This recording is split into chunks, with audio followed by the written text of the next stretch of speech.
right, I'd like to call this meeting to order if everyone could stand for the Pledge of Allegiance.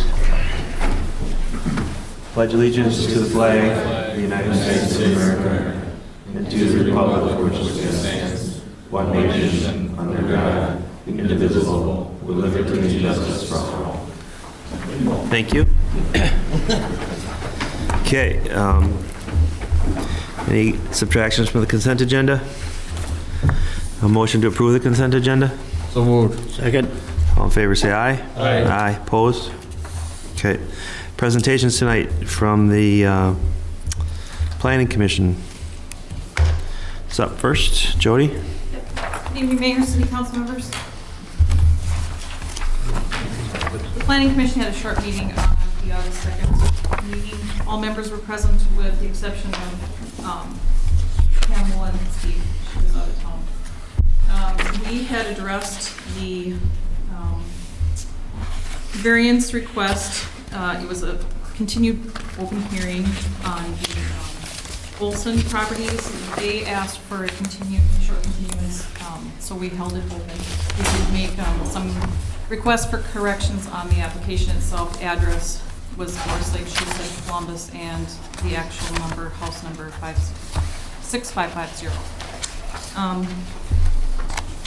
And then we also had members of the community, Don Santani, Ron Miller, Kathy Joyce, and George Schwalbe that spoke about the bituminous road ways asphalt plant and their concerns for the environment, the air, the traffic, the pollution, and shared that with the Planning Commission as well on that evening. Okay. And also then in looking at the resolution for the Richard Swanson rezoning request, apparently we had sent it forward as the request approved with the condition that bituminous would move forward. And you then at your next meeting denied their request, and so I guess we're going for a formal denial. So we have that on record, is that correct, Elizabeth? This evening, there was a resolution of denial that was drafted by our attorney for the council to review. You want to take that up now? Do you have that resolution in front of you? You want to read it? You don't need to read it. It's Okay. it's in the attachments, A1. Okay. All right. If you guys see your denial, remember what that was all about? What would be the resolution number? Resolution lady. Okay. Someone want to make a motion to approve or deny that resolution? Make a motion to approve Resolution 1724. Second. Okay, any further discussion? Yeah, you can still change the stone rule though, I correct? believe so. Okay, yep, just wanted to verify that. Okay. All in favor, say aye. Aye. Aye. Opposed? Ayes have it. Okay, so really we just need to discuss this, the Swanson rezone? That's, You just did, that's the motion you just approved. oh, that, okay, that's right, that was, right. Okay, so, anything else? No, just want to know if there's anything you'd like taken back to the Planning Commission from the council. Not at this time. Thank you, Jody. Yep, you're welcome. Okay, next up we have the Sheriff's Office. If you guys want to come up? Mr. Mayor, in your additions, in addition to what you have from the Sheriff's Department in your agenda, just want to bring your attention to A2 and A3. A2 and A3. We get the main man himself tonight. Wow. Short straw. Well, good evening, Mr. Mayor, council members. For the record, my name is James Stewart. It is my distinct privilege to serve the citizens of Columbus as the Anoka County Sheriff. And tonight with me, on my left, your right, we have Chief Deputy Kevin Helbig, and opposite is Commander Brian First, who you know as your liaison. So we're coming here tonight to discuss the 2018 law enforcement contract for the City of Columbus. And I will try to be fairly brief about all the contract details as we've all been through it before. However, I also don't want to neglect your right to know what the contract includes, and especially for our audience as part of the service delivery of those contracts. The Anoka County Sheriff's Office contract services for law enforcement coverage certainly includes the more visual side of our office, and specifically the patrol coverage that's provided by the licensed deputy and the marked squad car. However, the contract also includes numerous additional services, specialty services such as K-9, which includes patrol, narcotics, and explosive ordnance detection dogs, SWAT, Recreational Enforcement Unit, our Reserve Explorer and Chaplain Volunteer Services, our UAS or Aerial Support Unit, which has been used for recovering individuals lost in Carlos Avery, Dive Team and Water Rescue, Narcotics Investigations, Crime Prevention Services, our Crime Scene Unit, Internationally Accredited Forensics Laboratory Services, Computer, Video, and Cellular Forensic Services, etc. Plus, the contracts include our operational services, such as records and data management, public information. We provide background investigation and licensing services to the city. We handle all of the HR issues, including hiring, discipline, union matters, injuries, payroll, and that list is a long laundry list of HR-related issues, as you can imagine. We provide multiple levels of supervision. We handle all of the administrative functions, including training, uniforms, policy issues, and liability management, as well as maintaining the liability for law enforcement services. All the fleet management, so regardless of maintenance costs, crashes, or mechanical issues, we will ensure that there is a dedicated squad remaining within the city. We also have dedicated command staff liaison, in this case Commander First, to ensure that we remain responsive to your needs in a timely manner. We handle misdemeanor, gross misdemeanor, and felony level investigations through our patrol division investigators, as well as our criminal investigative division detectives. And countywide law enforcement to support include the necessary number of squads and personnel to deal with whatever incident or incidents occur within the city of Columbus. And we know that a significant number of calls require 2 squads or 2 deputies to respond, but other things such as fights or personal injury accidents, or again, in the case of people that are lost out in Carlos Avery, it can be 4, 6, or even 12, and I know we've had as many as 17 squads responding to single incidents within the city that are part of the services. And these are all in addition to our baseline Sheriff's Office services that also include jail and warrant services, civil process, courthouse operation, and dispatch services through Anoka County. There are many advantages to a contract with the Sheriff's Office, including they're cost-effective due to the economy of scale. There are no hidden fees or cost increases outside the scope of the contract. Lower administrative costs for the wide array of services provided with the contract, and consistency with personnel, fleet, and equipment regardless of the actual challenges that are facing our office. Improved interoperability and information sharing due to the scope of the 6 divisions of our office, as well as the sharing of the information with the contracts and the surrounding communities. The Anoka County Sheriff's Office has been serving this community since 1857, and that's the year the Anoka County Sheriff's Office was established. So we've been patrolling this area since before the state was a state, and we've enjoyed a contract partnership with Columbus since 1987. At that time, the contract began with 8 hours a day and remained at 8 hours with some fluctuations with school resource officers, community service officers, and/or days of the week. It remained consistent from 1987 through 2012.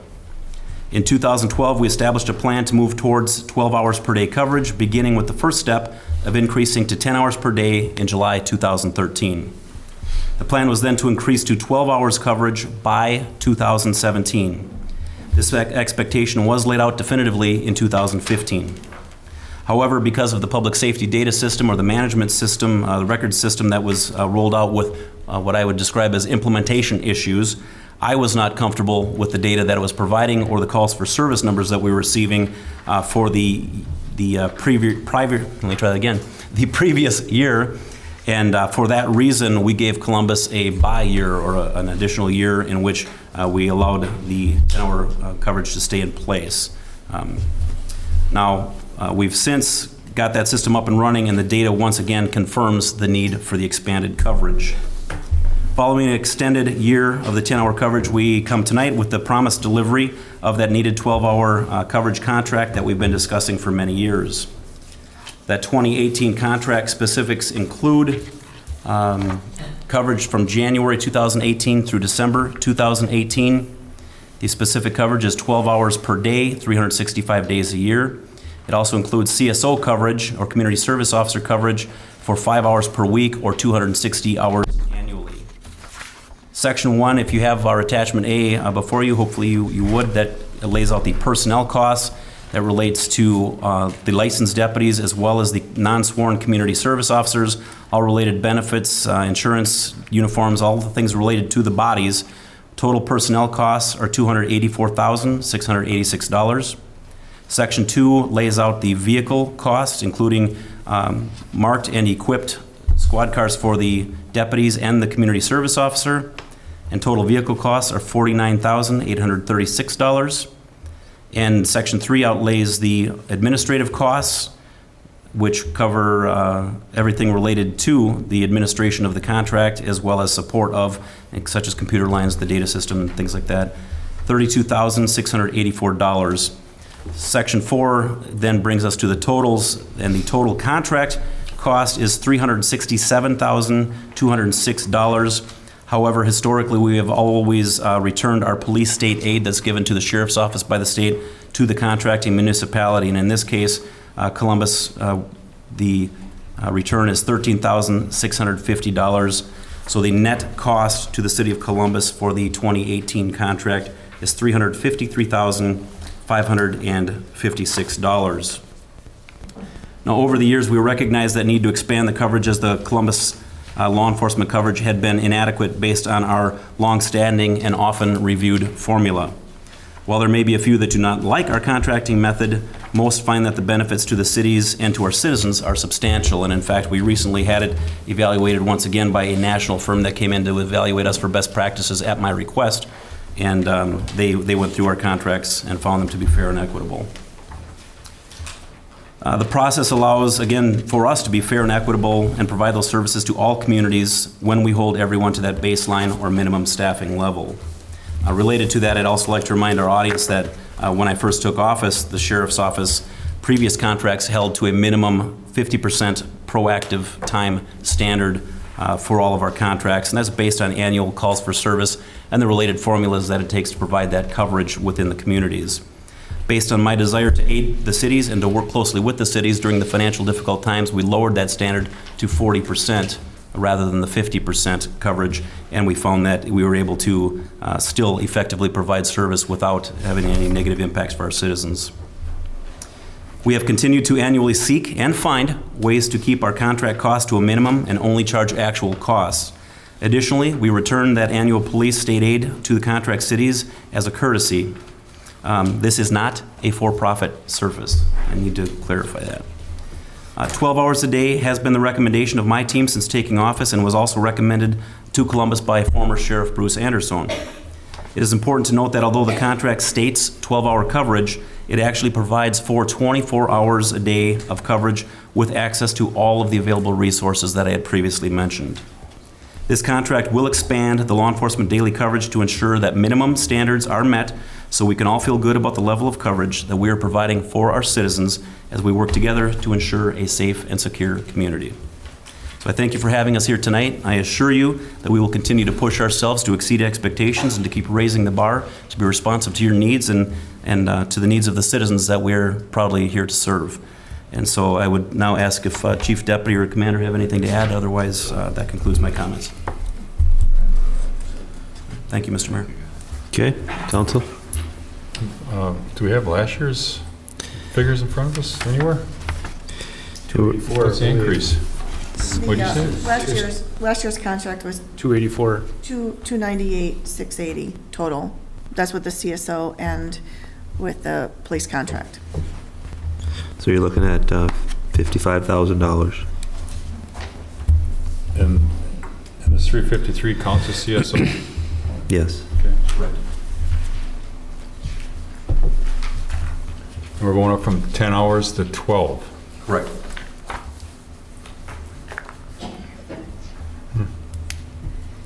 But not a lot of choice. It's a 16% increase.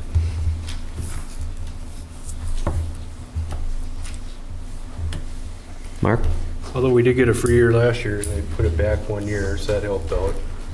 I wouldn't call it free. Well, they didn't have their system going, so we got the same rate we did last year. They didn't up it the 50-something thousand that they did now, so that helped. So, yeah, I think we stick with it and go for it.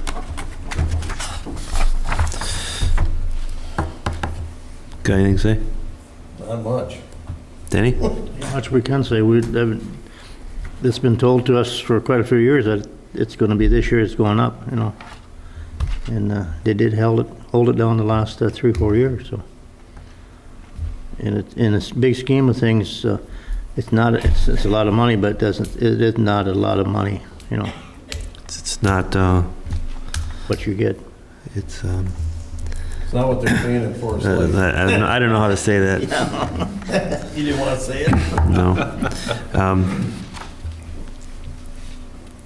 Well, Mr. Mayor, to that point, I know this is a tough pill to swallow, and it's always difficult to see numbers come in higher, but I know historically, as we've looked across the state to ensure our own contract analysis, when I first took office, that was one of the things we did, is to digress or to really dive into this a little more deeply and evaluate how we're providing the services, and we found that consistently these are, I'll just say it, they're great numbers compared to a lot of other police services. Most communities were anywhere from 40 to 55% of their annual budget went towards public safety services. So I don't think we'll find that we're anywhere near that. Yeah, I think you really need to compare like cities. I mean, we have not that much going on here, so. What is Linwood and some of the other smaller towns paying? I mean, 12-hour coverage? Linwood is currently at 8, and however, the difference is they're a township, and so it's technically the sheriff's office responsibility to provide the law enforcement services there. Once a city takes on city status, once the city chooses to go that route, it becomes the city's responsibility to provide the law enforcement services. So, you know, in this case, we're doing it through a contract service. In the case of Linwood Township, they wouldn't even have to have a contract, but they choose to have a contract because they see the value in having somebody dedicated to their city. How about Now Then or something? Now Then has a contract, and it's based on the same formulas, the calls for service that, you know, we've used for many years. Right now, this moving to 12 hours will get Columbus right to kind of that 40% minimum proactive time, which all the other contracts are above that. But you know, we've, as the sheriff said, had this one, you know. I don't see the makeup here for the 40% though. I see a whole bunch of claims about it, and I see a 1 month report here, but I see nothing that generated that 40%, because that's been our contention all along. The analysis of the staffing patrol requirements, Mr. Mayor. Elizabeth, have you seen that? It's on the second page. Yeah, I know, but that's not any of the Analysis, right? that's not any of the details that we talked about. I mean, you're still using national averages for all your officers' We don't time use any national averages. We use Anoka County actual numbers this year, every year. in the past years. Yes. We use our actual data. Well, that wasn't my understanding, is that you were using national averages for how long it took to do a report, how long it took to do a particular stop, how long. Mr. Mayor, So, for clarification, we're using the consultant groups that put together those formulas based on, yes, what's the average amount of time it takes to write a domestic assault report, as an example. Exactly. Those are the numbers that are factored in to our actual numbers. so we were hoping that you would, with this new system, actually give us the actual versus an actual off of a consultant, and we don't have that yet. I don't know that we'll ever, shy of spending $1 million to bring consultants in and follow every deputy as they write every report to track how much time was spent. Well, they did spend over $1 million on the software, and it doesn't do that. They spent about $8 million in that So software. then I rest my case. I didn't design it, and I can't control the outcome of it, but I can tell you that the product will not delve as far into it as you would like it to. So you're going to be working on national consultant averages for now to eternity on how long it takes to do the work in Columbus. This is the formula, yes, sir. Okay. So there's quite I a will while. say, I'm sorry, That's okay. Go ahead. if I may, Mr. Go Mayor, ahead. I will say that we did go through, again, when we looked at this process, what's the average transport time? What's the average time it takes to write a report? What's the average number of calls where we have more than one deputy on a scene? All of those things that go in, and there's literally dozens and dozens, maybe hundreds of elements that go into that number to identify how many bodies it takes for a typical 8-hour shift, as an example. And I can tell you, we did go line by line and met with our deputies to say, does this seem accurate? And so I don't want you to just assume it's just the national averages. We did evaluate it locally and found that the numbers that we were using were accurate as possible. Okay, so like we discussed many years ago, I get it, you're comfortable with the 50% proactive time. I'm still not comfortable, but that's what it is. But putting that aside, this would get us to 12 hours a day? Correct, yes, sir. And when 2019 comes around, are you going to say we've fallen to 40% again and we need more? Or how's that going to work? Because Well, if you you can't can't fall do it to- now, how are Currently, you going to do this it in would bring you to 2019? 40%. The Okay, recommendation is still 50, right. but we're allowing 40 to be the new minimum. While all the other contracts are at least at the minimum, many of them pursue, because they want to have more proactive service within their communities, we have many that are well above 50. Yeah, see, Having said that, this Yeah. minimum standard, I don't know, I can't predict what the calls for service or the crime rate's going to look like in Columbus in 2 years. I wish I could, but I can't. But it's going I to go can- down, of course, because of the And if great people that if we it have. does, then you'll be at a a higher proactive rate. I would love to see that. Okay, what, did you have something, Elizabeth? I was just curious, we get monthly reports, you know what I mean, from you, and the numbers are not compared to the numbers that you have on the analysis. So I'm just curious, your analysis calls for service, is that a projection, that 2146? That you have on I'm not sure I'm tracking. on the analysis? 46 would be 2016's numbers. Yeah, so the 2000, it's probably the previous year. I don't know if you're going back far enough, because it's going to be the last full year. So actually, our 2018 contract is going to be based on the 2016 numbers. Right, but I'm looking at, you give us monthly reports, Mm-hmm. and this monthly report says 1,597 calls in 2016. So that's my only question, is like, where, you know what I mean? So are these reports, the numbers, this is the monthly report you give us? This is for 1 month, this isn't for the whole year. But it says year-to-date. Yeah. Correct, so unless it's the December 31st, the year-to-date wouldn't be a total year. So I'm just, kind of looking at numbers. So this is what we get, and we get it every month. And in that, we look at, all the calls that we have, but the numbers are not. I can Correct. explain. This Well, is it's just, year-to-date. this is only year-to-date, this is only 7 months worth. So 2017 through July, there's been 1,600 calls. Last year, year-to-date through July, it's just comparing 7 months of this year to 7 months of last year, of not 12 last months year? of last year. Oh, okay. That, so you're missing 4 or 5 months. So if we get December, then that number will match? Okay. Correct. Or pull up your December of 2016. So what do we tell our residents we're going to get for that extra $58,000? Are we getting more drug control, more, where is this presence going to be? It'll be visible on the streets. You'll Marked or unmarked cars? Marks. You'll have an increased presence of a uniformed deputy in a marked squad on the street to be proactive, checking businesses, patrolling neighborhoods, dealing with whatever the other situations that the city has identified as priorities, as well as the ability to more rapidly respond to calls. Go ahead, Bill. So, and I think deputy first? Commander. I think you were in here earlier this year when we had some incidents on Lake Drive where there was a call made on a truck that was being stolen. It was in process. And the guy was getting away with it. The guy that owns the auto sales had the ability to shut the truck down and was told not to do it. I don't know if you remember that story. They got the guy down somewhere by in Maplewood. He got in an empty or in a cul-de-sac or something, and he got away. They know who the guy is. They've tried to get him to come in. He won't come in. Now, this is the story I'm hearing. Is this proactive? Is this extra time going to be spent into the evening, or is it going to be from 8 o'clock in the morning till 11 o'clock at night again when there's really no issues going on at 9 o'clock in the morning versus what's going on Lake Drive? And there was several trucks that were stolen. These guys have got the ability now to get in these vehicles and start them without even with them being disabled and all kinds of things. So this particular deal, the deputy was en route. The truck could have been shut down on the highway. It was going down the highway.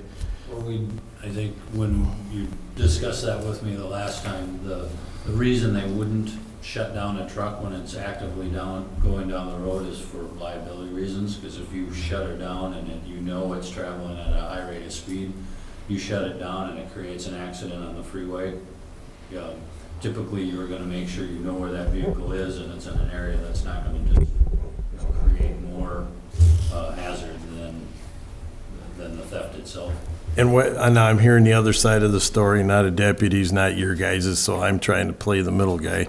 So apparently they know who this individual is, and he hasn't been brought in yet. The truck's disappeared, it hasn't been retrieved. We know who the criminal, or that particular truck was retrieved. They think the other truck that never got retrieved was the same guy, and nothing's happened. He's wandering the streets now. Obviously, nothing's been stolen here because he knows there's cameras and whatever now, and there's nothing been stolen since. But why isn't he being picked up? And my question is this extra time being spent on the other end, or is it going to be spent on the end that makes sense? You know what I'm saying? Because, I'm all about security and safety of our constituents or people in Columbus, but I mean, where's the time going to be spent? And just to say, there's an officer sitting in the parking lot down at Running Aces the other night when I was down there. Well, it was a Sunday night or Saturday night. I don't think that's a really good use of time sitting in the Running Aces parking lot.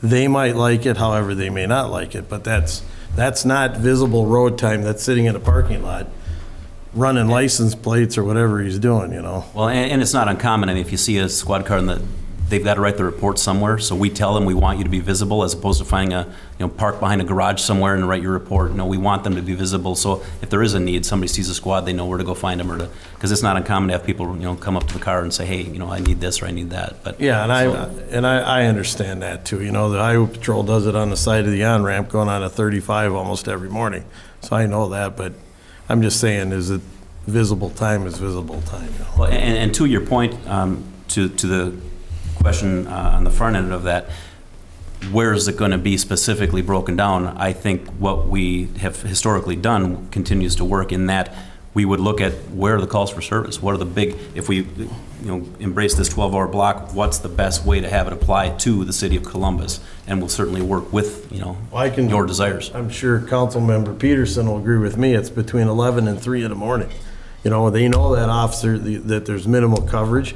It's dark. Even the parking lot down there's lit up like crazy, and they still come in there. They do it to Denny's lot too, and they do it to ours down there. But yeah, 11 to 3 o'clock in the morning is where the stuff's happening. So using it time in the morning is a waste, in my opinion anyways. So.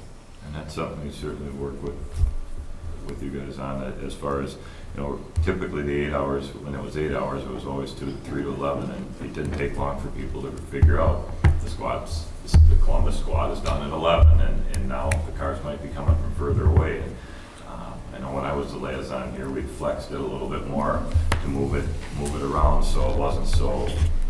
5 to 1's in there. Yeah, we put it on till 3 in the morning some nights, and when I was a deputy, I arrested one hiding in Denny's lot one morning that was stealing out of the house. Yeah, we were just talking about that earlier today. I wasn't a Columbus deputy, I was a countywide, just doing my patrols, and found one in his lot. Mine was at Waldock Crafts. Yeah. But having the 12 hours on it obviously gives us the ability to have, if we want to start at 2:30 in the afternoon and go till 2:30 in the morning, now we've got all that time covered. Or if we want to go 6 at night till 6 in the morning, it gives us so much more coverage in the city with somebody here, as opposed to a countywide that could be coming from East Bethel.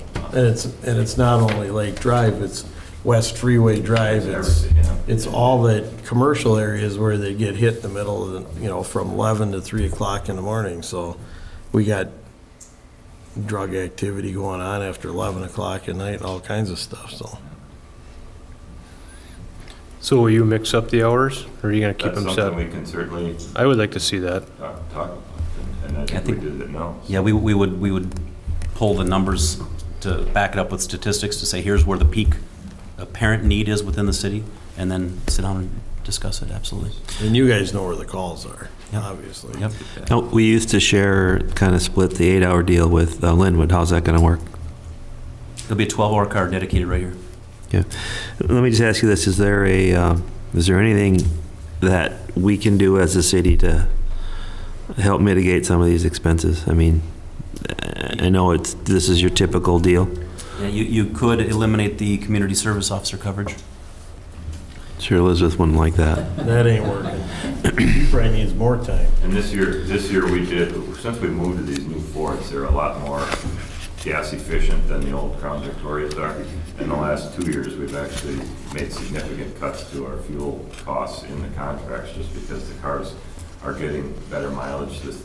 We're not seeing the upkeep on them, so has been maintenance cuts. If you look at squad costs for the last few years, we have cut those, and as gas prices have come down as well. So. Are you guys going to leases on those now? Because I think Chisago and I know the city of Lindstrom's leasing their squads now. Okay, and as far as union negotiations go, are we looking at upcoming increase, or do you know where that's at? To be determined. The deputies went to arbitration.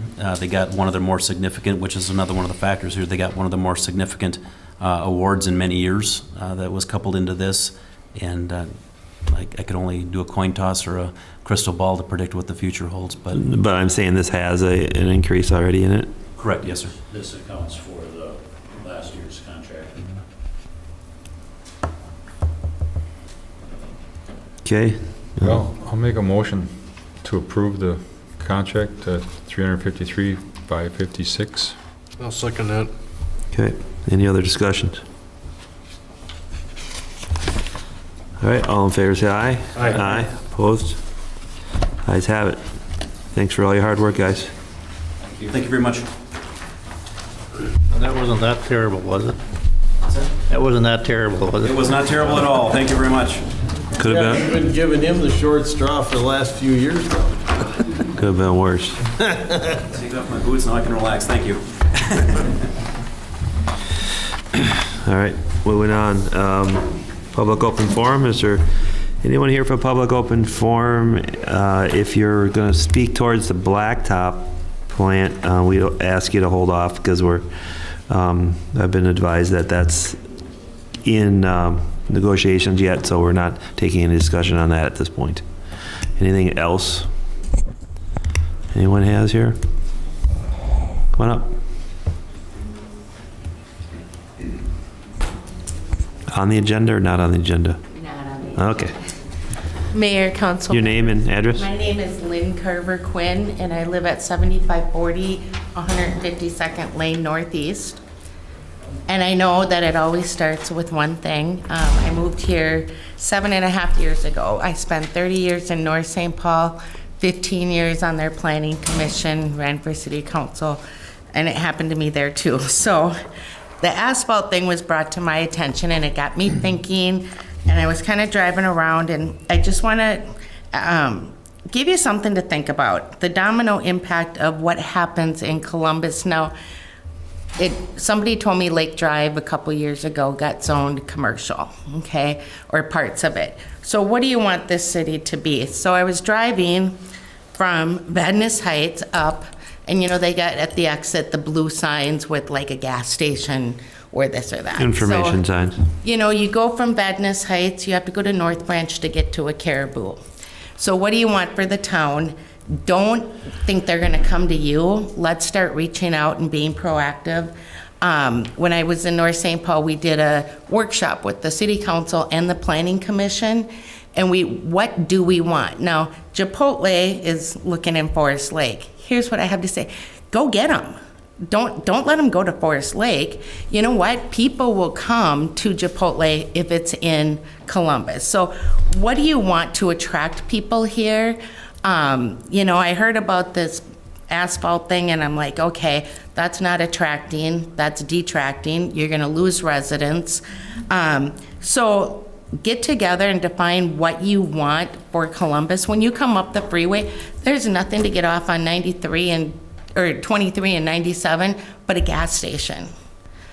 Let's put something there that makes them want to come here. Well, Running Aces too, but you know, put up a Perkins where Running Aces Hotel, they're going to have guests that want to eat, a 24-hour restaurant,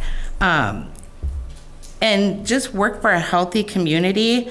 I kind of drove down today where I thought the asphalt place was going to go, and I was like, okay, I went and looked at a camper at Coates. If you put it down there, they're going to leave because nobody's going to buy a camper with all that smell. So be proactive and make Columbus a community that people want to move to. I did. I came up here, I saw the wildlife. It's peaceful, it's quiet. Don't bring in stuff that's gonna make people want to leave. Okay, thank you. Yep. Kind of right on the edge, but we'll give it to you. And Mr. Mayor, if you wouldn't mind, if Yeah. I'd just like to comment Sure. so the council understands the thinking behind this. And some of you may have been around when the Running Aces track was deliberated, and every meeting turned into a public hearing, and that's not appropriate under a Minnesota law because it creates opportunities for people to provide comments that's outside of public hearing, and then folks don't have the opportunity to respond. And so that's why matters, particularly that are controversial, but all matters that go through the Planning Commission and City Council go through public hearing. So everybody knows the night of the hearing, they have their opportunity to speak, they can provide testimony, and then we don't run unauthorized public hearings at every meeting. I'll give her though that she wants a caribou, so we're going to go with that. Yeah, I understand, and I'm not addressing the last speaker, I'm just explaining why the procedure is followed. Okay, thanks for that clarification. Sure. All right, Aaron, any other public open forum? Okay, hearing none, we'll move on towards the engineer's report. Good evening, Mayor. Just a quick report or a quick update on, again, we had 5 city projects, publicly bid projects this spring. And that was crack sealing and seal coating. And then there was the 3 petition projects, 159th and Zingu, Furman, and 141st paving. So all 5 of those are done. We're going through the process of getting final quantities and costs. And again, we'll be coming back with the 3 that petition projects that were going through the assessment process. And Elizabeth and we'll be determining a timing for that coming up in the next several months. Preliminarily, I've pulled some numbers together, and all 3 of the paving projects will be less than the feasibility report assessments per lot. So I'll have final numbers in the next meeting or 2. There are a couple of development projects that were underway. One was Priner's Preserve, and just an update on that. If you've driven by, they do have curb and gutter in as of yesterday and today. So then the next steps will be finishing gravel and paving. I have a question on that. So they chose the alternate city street? Were you aware of that? Yeah, the 15-foot wide? curb and gutter. The narrower street instead of the 18-foot, they chose the 15-foot with the smaller curb. Right. You were aware of that at the time, and okay. Reviewed and approved. One thing that we didn't talk about internal pathways or sidewalks. We had talked about one on 147th that the developer and the council chose not to implement. Because I guess it wasn't. I don't know if it was clear to you guys, but at 15 feet. There's not a lot of room to walk on these roads. And it's not clear, because if you looked at the right-of-way, the setbacks, the lines were way back there, but the road was within that quite a bit. Same right away, 60 foot. Yeah, but the road is... Okay, I just had a question on that. Anything else? No, the next one was specifically more about Thornbeck. Okay. And I think in your packet, A4 and A5 was some conditions that we had talked about at the last meeting about the contractor and the developer's contractor hauling on Furman Street. And we came up with 13 conditions, one of which was a letter of credit, which I believe has now been established and approved. And all 13 conditions have been or will be met by the contractor per emails and discussions, and I'm confident in that. With the one I wanted some discussion and direction on tonight was number 3, a schedule for completing the excavation of Pond 2A, which is the southerly pond. Right. The northern one's done, right? Northerly 2 are done. I don't know if the dewatering is done as of now, so the excavation is done on the northerly 2. And just for your reference again, this was a map that was part of the contractor's water appropriation permit with the DNR. So this was the first phase where they were dewatering these 2 ponds and discharging to the smaller pond, which then discharging to the ditch system. This next phase of dewatering would be for the southerly pond.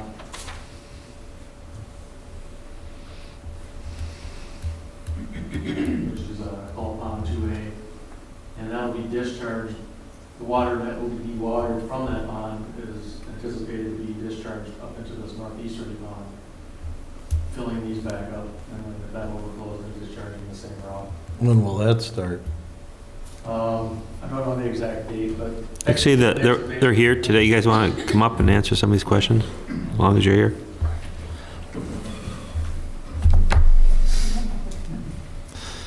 Name, rank, and serial number. Don't give it to them. So some of the excavation has started on the southerly pond, but. Just for the record, you guys want to state your names for? Brent Jensen, North Pine Aggregate. Yep, James Jensen, North Pine Aggregate. Okay, thanks. So part of the reason we're here tonight is to get direction on the southerly pond excavation, which has started but ceased now until we get hauling on Furman approved. I've asked for a timeline of when that will be completed. And it was anticipated when this whole development started that all the site grading, pond excavation would be done this year. Now the contractor's asking for, anticipating it to be done this year, but asking for permission to go over until spring of 18 in case it's not done. And I wanted to make the council aware of that and also ask for your direction. Do you want to allow excavation, sand mining on the southerly pond into next year? Or would you rather have a requirement that it be done next year? So the questions I have are the piles, are you done excavating or no? No. The northern ponds are complete, seeded, done. Okay. Dewatering's done in those. The southern one, we haven't done any dewatering yet. We've got a pile of sand that we baled up out of the water. Okay. So it can dry out. There's probably about 6,000 or 8,000 yards piled up there right now. And it's ready to be hauled out. And you guys sprayed, covered it or whatever, did you? Yes. Yeah. Good. My understanding is that it's 4,400 or approximately 4,400 truckloads additional coming out. Trips. Or trips. 2,200 loads. That was an estimate that we had gotten. Yep. Empty truck in, full truck out. Remaining, yeah. Yep. And I'm satisfied with the proposed haul route on Furman. So this is a flow up of the salt path. So they would be coming in and out, they'd be coming down in Furman and in and expanding the driveway on the house that has direct access to Furman and hauling around the house into the pond area and back out. So that's the proposed haul route for Furman. So they'd be on the blacktop? Right. Okay. And that'll handle that? Well, it's anticipated that it will, but that's why we have a letter of credit. That if it doesn't, we have enough letter of credit to basically replace this entire road. But the part where they're coming out on is still gravel, right? No, this is blacktop. Oh, it is blacktop all the way Blacktop down down? to the south flat line down here. Do you guys anticipate that being a problem with the weight of your trucks? I don't. The way we got the driveway designed, so the trucks will be coming on and off Straight? at an angle. Oh. So we're not turning so hard. I think that's where the majority of the damage would come from, is from the heavy trucks turning. But Okay. they'll be coming on it. But All the just- trucks, traffic come from Broadway Yes. onto Furman, none coming up through 165th through that way, okay. Does that say that in any of these conditions here? I don't think they talk about that at all. We don't talk about which direction they're coming on Furman, but it was always assumed that it's Broadway. Probably should. We don't want it on that gravel road. We should I probably think put that in here, Definitely just right. so that it would reflect that. So the main question is, do you want the excavation to be done this year, or do you want to allow it into next spring? The pads are all done, All the site grading is done except for this pond? this We're pond. talking the southern part. And the dewatering is gonna go till December, or when do you stop dewatering? That's what our intention would be, yes. So after December, you'll be done dewatering and Yes. the ponds will be excavated? Ponds will be excavated. We were asking for into the spring of 2018, just if we had a little excess. How many piles will we be looking at? 6,000 yards doesn't mean anything to me. How many piles, how high? I don't anticipate any piles being bigger than what's out there now. And what's that? It's 400 feet long, 8 feet high. Oh, short piles. And they've covered them already, they sprayed that. Okay, so it's not these big 50-foot piles or anything? No. So- After the problems we had with dust, we have to bail it up out of the water, but we'll keep it knocked down so it's not so apt to catch. It's enough to dewater it? Yep, Okay. yes. So Mr. if you Mayor, did- council members, Second, Mark? just one comment. Today, there are no homes that are occupied in this development. By December, there will at least be 4 homes occupied in this development. Well, the only home that's gonna be really affected is the one they're coming out on the driveway. The other ones are down, are ways down.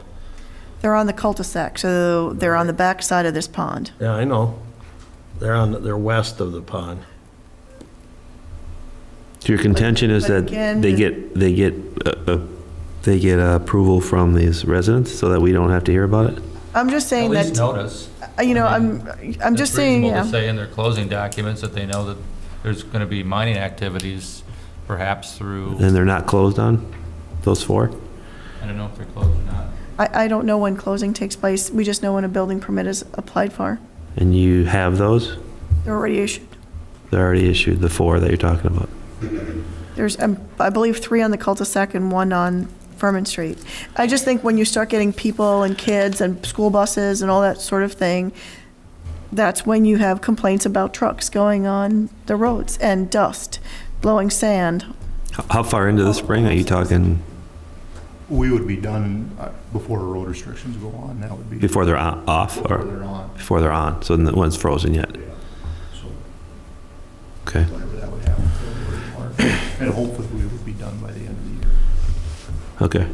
One thing I was wanting is to set a firm deadline so that it's not extended based on the contractor finding a customer for the sand product, which, could be next March or July, or don't want it to drag on.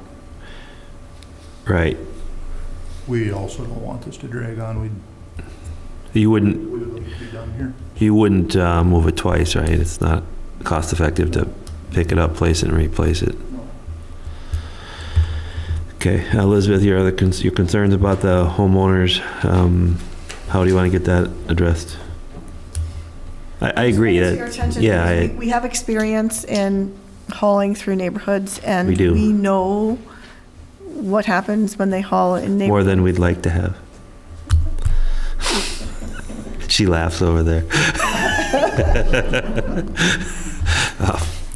So, I think it's fair to Jesse. just consider the fact that it will take our time away from other things that we could be doing. the complaints, Yeah. cost It of the takes a lot city. of time for us Yeah. to deal with things like Well, I that. think as those houses maybe are being sold, it's gonna be up to Tom Carlisle or whoever to let them know that there's, even if they're done hauling, phase 2 is gonna be right out their back door. And that's coming down the pike probably next year. So the houses being built in there is gonna go on for a few years. I think the difference is in this particular case, with every subdivision that we do, we become a little smarter. And in this case, we will make sure that it's actually grading and not a hauling. And we'll make sure that the time frame is timely so that it progresses as generally what we are familiar with, which is the grading and drainage plan is completed before the roads and the houses go in, and then houses go in and it's finished. Yeah, and that's all good, but if the opportunity arises by the property owner to be able to capitalize on the sand that might be on the property, who cares if the pond's 40 feet deep or 6 feet deep?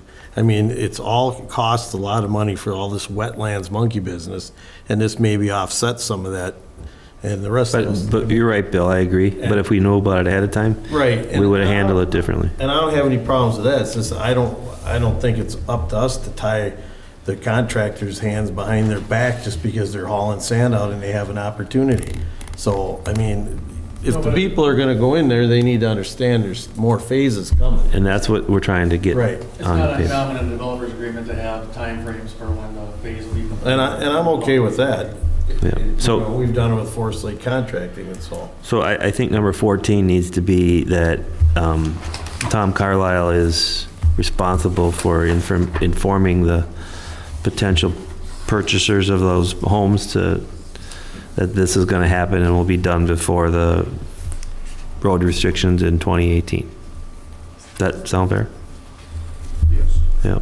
It's actually 14 and 15, right? Because 14 was, we don't want hauling south on 165. It would be 15, you're right. 14 would be the, yep. Mr. Mayor and Council, I think dealing with the first issue, if the, I think it should be 2 steps. So in other words, if the work gets done in December, great, let us know that. And if you need to haul in the spring, we need to have written notice of that. So it'd be great if you're done in December and we're all done with this. But in order to haul, we need to know that you need to haul. After December? Yep. That way everybody knows exactly kind of the timeframes and. Well, we can just say it's over, if they're made aware that it's over before the frost comes out on, what's the difference? I mean, The difference is that if there are residents in those homes after December, then the city staff will know that the hauling's done and they can tell them that.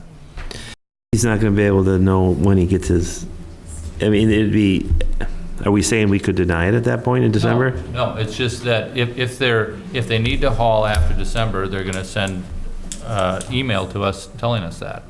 If they're all done by December, then they'll let us know that as well. I mean, I don't think that's. I guess We can certainly do that. I guess I don't see why we need to do that, but I mean, you make more money than I do. Well, I don't know, It's do you? just good communication. We've had a little communication gap in this process, and we're trying to fill the gaps. Okay, you got that, Elizabeth? I have no hauling south on 65, or 165th. On Furman, no. I'm sorry, on Furman, yes. And then you would have to go on 165th. And that's, you know what I mean, that's, you had intended to go north anyway, correct? Correct, yes. So if, And so are we not giving a definitive date, because are we just saying frost? So is that like March 30th, or is that April The date 30th? that They provided is March 2018 at the latest, Yes, right? yes. So is that the 1st of March or March 31st? No hauling on May Day. No hauling on May Day. Anyways, okay, what about, hold on. Go ahead. Covering of the piles if they go over the. It's in here. It's in there? that's number 1. Yeah, we've had some communication about what the SWIP line requires and what NPD permit requires. What they do to stabilize and uncover the soil. We talked about it. Okay. Anything else guys want to add? Sounds okay? I Okay. do have one last item, that's more information, that's still. Relevant to this? That is the dewatering. This is a map that I put together. If you recall, the resident at 8145 that came in a couple meetings ago about their pond elevation. There ain't much left in it. And since that time, the resident at 8023 has called, and I spoke with him, and their pond, which is actually way in the back of the property, they're claiming has significantly lower water elevations. So I've been in contact with the DNR about what can be done or what they typically do in this situation, and they're still looking at that. They'll probably be sending somebody out. And it's anticipated that the pond will go back up once the dewatering stops, but no one really knows, is that within 2 months or within 2 years? And, 1 4-inch rain, Dennis, and I'll be back. yeah, in some instances, the DNR has worked with the developments and have them discharge some of their dewatering water into the ponds, but those are quite a ways away and have to cross properly, so. Well, the problem with that is whether the ponds are, whatever level the ponds are here, it's the same level as whatever the sub-ground water is. So our pond's down 3-4 feet right now just because of the lack of water that we've had. So, I mean, it'll come back. It's all gonna come back, and then one day you won't be able to find nothing because everything will be flooded, so. Well, it's, again, just information. to Right, that you know, there's I've been some watching their evidence. pond too since the plane goes by there. I think the ponds are coming back up now. We've been watching this. We shut the pumps off a week ago Monday, so they've been off for 10 days. And we're getting about a half a foot. We're gaining a day, yeah. A day? A day, Yeah, they're yeah. coming up. Yep. So once you guys start dewatering, those ponds are probably gonna come up again too then. That's where we discharge. That's where we discharged. Or I mean, the ones across the road even. I would imagine they would, yes. So I just wanted to bring your attention that there was. They'll come back. If it's even affected, you don't even know that that affected that. That could have been a natural thing. Okay. All right, so someone will make a motion to approve or deny this, what do you call this? Conditions of mining operations. Conditions. Make a motion to approve the conditions for haul route. Second. Okay, any other discussion? All in favor, say aye. Aye. Opposed? Thanks for coming tonight, guys. Thank you. Okay, up next, anything else, Dennis? That's it, thanks. Okay, attorney's report. Just one item, the resolution that you asked for regarding financial disclosures. It's in your additions on A6. It basically says the council doesn't appreciate the financial disclosures that are required of those that they appoint to the Sunrise Watershed Management Board, and that it makes it difficult to make those appointments. It seeks changes and also notice to not only the Campaign Finance Board, but we'll copy it to legislative leadership and to the third party, our delegation.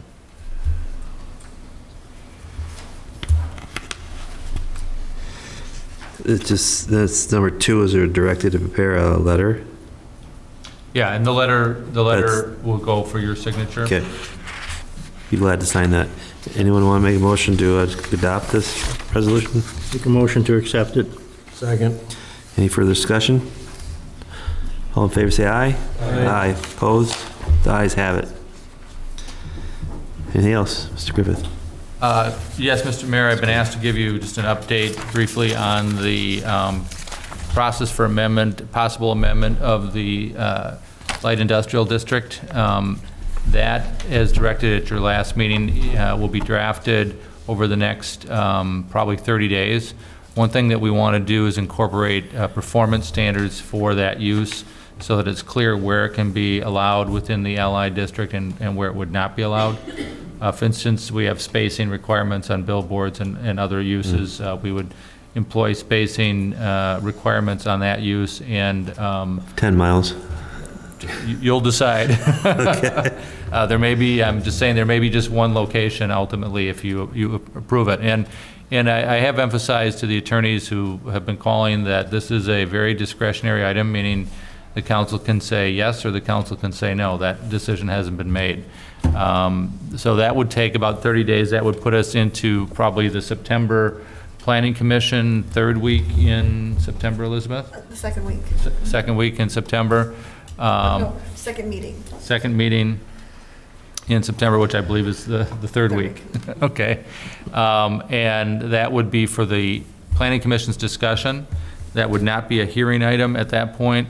When they're comfortable with the ordinance, they then would refer it to you, most likely in October. You would set the hearing. Again, that wouldn't be a public hearing at the council. That would be to set the hearing. And then ultimately, the public hearing would be conducted by the Planning Commission probably in the month of October. Thereafter, it would come back to the council for adoption as presented or adoption as you might modify it. I was also asked if the rezoning would precede the conditional use permit by any amount of time. That's not our recommendation, since you have the most discretion over the zoning action. Once you approve a category for conditional use permit, you have less discretion to say no. So we would make sure that you're comfortable with the rezoning and that the rezoning would be paired with the conditional use permit. So that's the process that we discussed with staff. That's the process we discussed with the attorneys representing the various parties. And so just wanted to make sure you're aware of that and comfortable with the direction. Okay. I'm not sure whether the entire council knows that there was a citizens petition that was received by the EQB board. The EQB board did make a determination that the petition was adequate. They then had some discussion as to whether the Minnesota Pollution Control Agency or the city would be the regulatory government unit.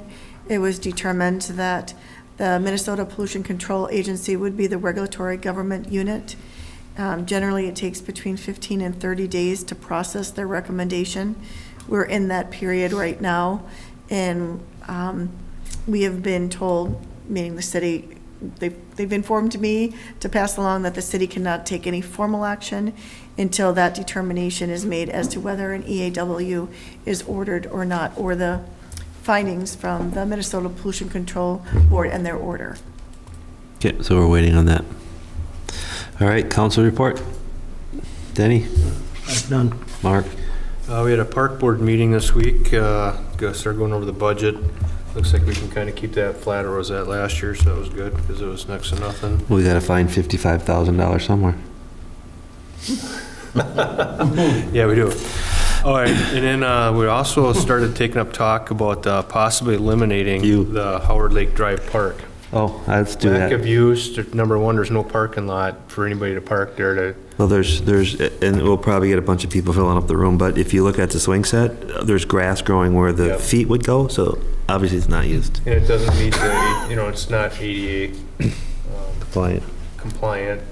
It's just, and it costs money to mow it for not being used, so we're gonna look at that the next meeting, but possibility that might get eliminated. down the Would it be road. abandoned, or would it be, because I think we can sell it to the neighbor, right? You can't, I believe you cannot, in this case, you cannot sell it. I know that Jake reviewed it, and there's a process to go through. And if, and there were two different processes, and it's determined on how you acquired the land. And so we would just have to review that again, how that park was acquired. Okay, Because you can't sell for profit, right, if it was donated land. right. But it could go back to the person that donated it, I think. It could also be, some communities will keep passive parkland rather than active parkland, so just remove the equipment and it's there for, for whatever passive use. Mm-hmm. Jeff? I would think if the neighbors wanted to keep that going, we could give them the opportunity to adopt it and probably do the maintenance themselves. I don't know But then it how, might be a liability for them, if they Yeah, there might take be. care of it, someone gets hurt, I I hate don't to know. always run scared of liability suits. We Yeah. got an attorney that takes care of that stuff Well, for us. that equipment, like you said, is outdated, right? It is, Right. yes.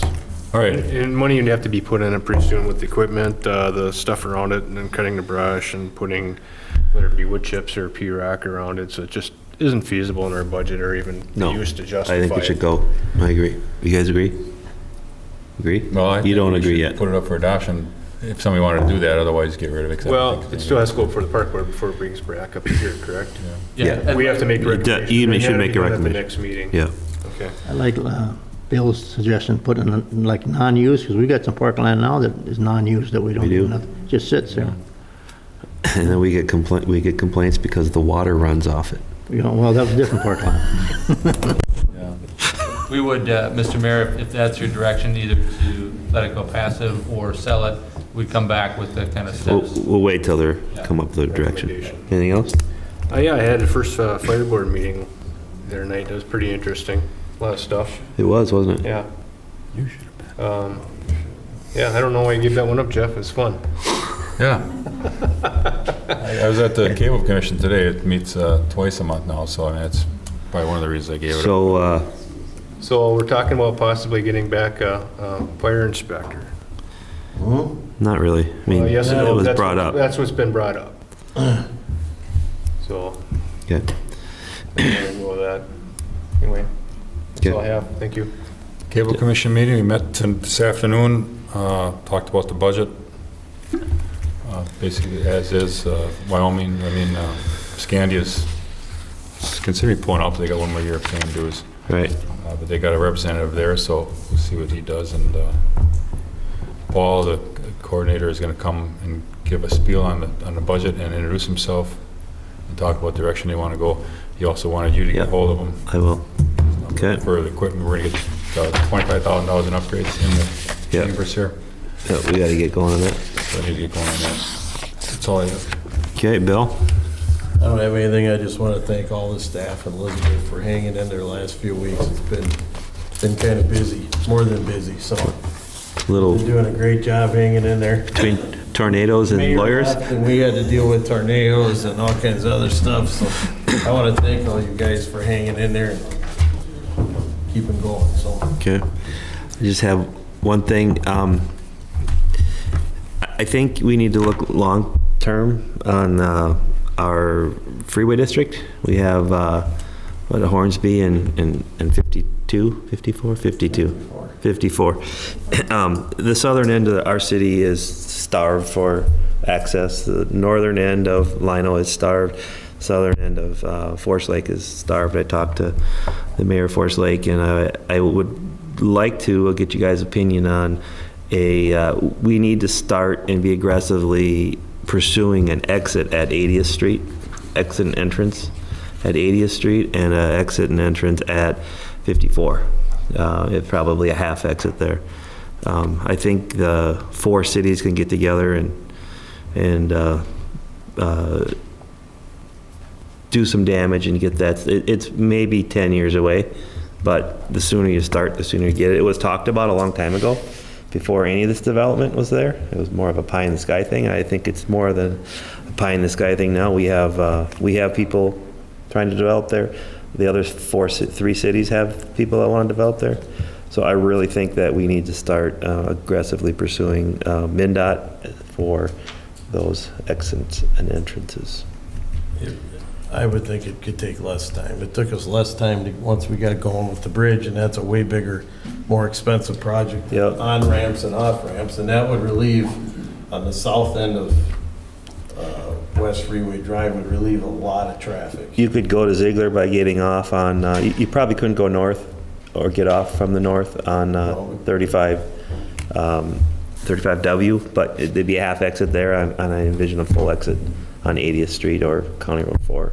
That would help a lot. That would help a lot. So. We think of the future of all the houses that's gonna go in that area to the west of the freeway where them farms are at. I mean, that will be developed in the next 20 years, so they're gonna have to address that, you're correct. So, I'm just saying, let's not just talk about it. I say So what's the plan? You're gonna meet with the other? The plan is, I meet with the mayors, we get some resolutions, because we speak as a body, and get the 4 bodies to start petitioning the county and the state for these exits, because I'm sure they're all gonna have input like they did on the new bridge. Hey, we got the bridge, Wasn't perfect, but we got it. I think we're all 100% behind you. Okay. Go for it. All right, that's all I have. Moving on, one other thing.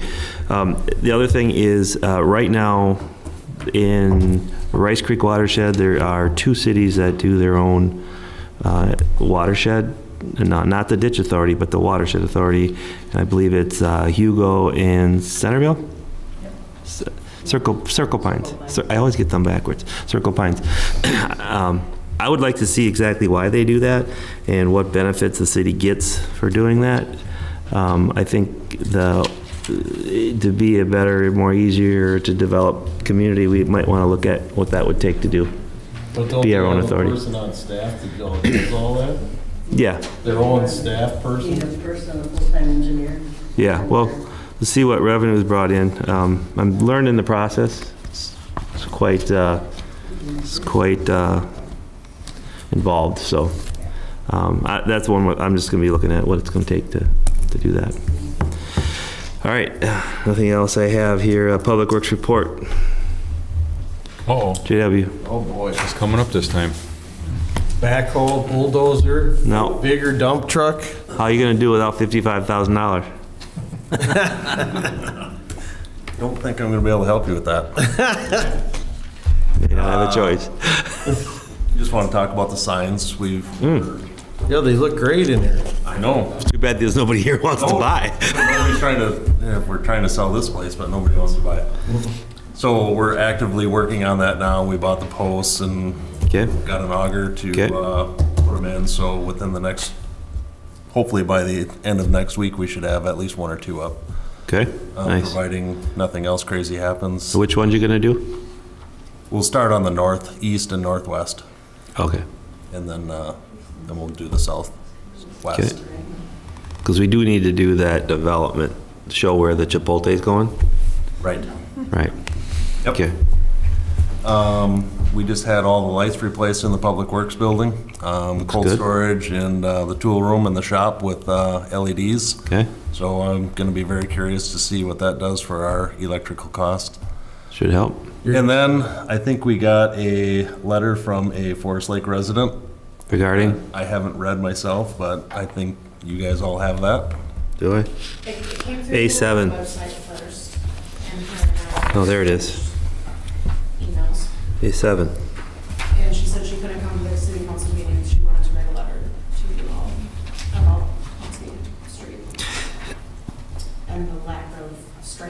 You know what, I agree with her, because I complained to Ben about his, because his isn't striped either. Yes, it is. No, not all of it. No, I don't think It's so. striped up to the county line. Well, it might not It's be. not, no, past where they the- patched it, it's Past not. the lake, it's probably not. It's not, right, so part of it, I told him if he stripes his, we'll stripe ours. But it is dangerous, I've been on that road when people drive down the middle, you know, because they think it's a one-way road, just no Well, stripe. I've had a couple conversations with her as well as the one that Jess had with her. And I mean, it's been our intention that that road is getting moved and, you know, we didn't want to throw any on. Yeah, what's it gonna cost to stripe that? What did it, do you know what it costs to stripe Howard Lake? I guess I don't know. Well, we're just gonna do one line down the middle, we're not Yeah, doing one. white lines on the side, we're not doing just one double yellow line. Do not pass. Couple grand to put this, No. oh, Howard, That is a double striping, it's another stuff. plus crosswalks. But I mean, it's gonna be the same length, linear feet, but I don't know. It was always my intent that when the new road goes in, we're gonna stripe the whole thing, but we weren't gonna do anything unnecessary at this point. But I guess that's why we're here, so if you wanna stripe it, we'll stripe it. I wanna know how much it cost. Northeast corner? No, yeah. Northeast. Yeah, northeast. North of 97. That's gonna get all redone. in My vote's a period no. of time. It is, if it's a few $100s, I'd say yes, if it's thousands of dollars, I'd say no, so. I'm guessing it's gonna be more than a few hundred. You know, is it gonna be 2,000?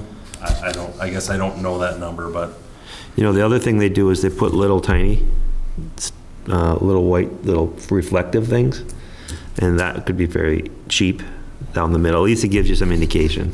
But doesn't the snowplow suck those up and? No, they're stuck to the road. they hold down pretty well. believe it or not, but- Yeah. I mean, not saying that you wouldn't peel some of them off, but No, a lot of times they just put a little white dab, it's just paint. Well, It doesn't have to- one stripe, it doesn't have to be a solid stripe, can't it just be a? well, I think it's not that expensive. if you're gonna stripe it though, don't you have to do it legal? I mean, Well, no passing, so nobody's passing Yeah, you on the probably put a corner. double I stripe mean, for no pass. Yeah, right, well then well, then you gotta put a sign up that says no passing next mile or whatever. run one double lane straight, two stripes down the middle and be done with it. How wide is the road? Before the dirt, or including the dirt, or? I mean, the blacktop, or the recline part of it, that's, 16 or 18. see, Not that- very wide. It's not very wide. you put a stripe down the middle, people are gonna be driving down the middle anyway. I wouldn't drive on a 6 to 8 foot wide road. It's half of the road. That road is not good. It's not, wasn't it's good the- horrible. Wasn't good the day they put it in. Well, it was wasn't temporary. intended to It last was- this long. It was temporary road, that's all it was, and it's all it served. Could you find out some options on what it would cost and come back to us? I think that would be a good start. Yeah, that's a good idea. Yep. Just some options. See, that's not what we got at the fire board. At the fire board, we had option A, and then we could choose either option A or option A. And if we didn't like option A, we could go with A, which was hire a fire inspector. Or So not, we, or they- or not, no, we didn't even get the not A. You didn't get an odd A, you No, got an A. pick A or A. So, anything else? Okay, thank you. All right, city administrator's report. We do not have a treasurer's report, as we've not completed June's closing entries. And looking at the 2018 budget, this year, we do have to get the preliminary levy in by September 29th. And we do have several committees working on budget work papers over the next 2 or 3 weeks. My question to the city council is, at this point, while we don't have work papers because we don't have June numbers, is there specific things you want us to look at? Is there information you want us to bring back at this point? Yeah, where we can get $55,000. Yeah, it's gonna be tough. No, it's gotta come from somewhere. That's $14 a resident. I got some ideas. Okay. $14. I know where it's coming. Black gravel? Let's not do the gravel thing again. No. We burned that topic too hard. Oh, Gravel. Gravel down the roads? Yeah, too much gravel. We don't have $55,000 in the gravel budget either. Okay, well, good luck with that. Because we just spent 55,000 tonight. The one area that I'm going to look in that we have not looked in before is because we've not had incremental growth. I had met with Tim Amdahl on Monday, and this year we have had some incremental growth here in Columbus. And so there's a formula that we can use to equate that to a number. And what that means is when you have incremental growth, that if you, let's just say it came out to $50,000, because of that growth, there would not be a tax increase at the local level because that increment was community growth. So we had a 1.98% in growth. I don't know what that is going to equate to in dollars, but we're going to figure that out. You guys gonna tell me something? You guys? No, he stole my pen. That's Here, you can have mine. I borrowed one from up here. Okay. All right. But I have nothing further. With that, you have nothing further. Okay, the meeting, planning commission meeting is on the 16th, and calendar meeting is page 19. I'd entertain a motion to adjourn. So moved, second. All in favor, say aye. Aye. We're adjourned.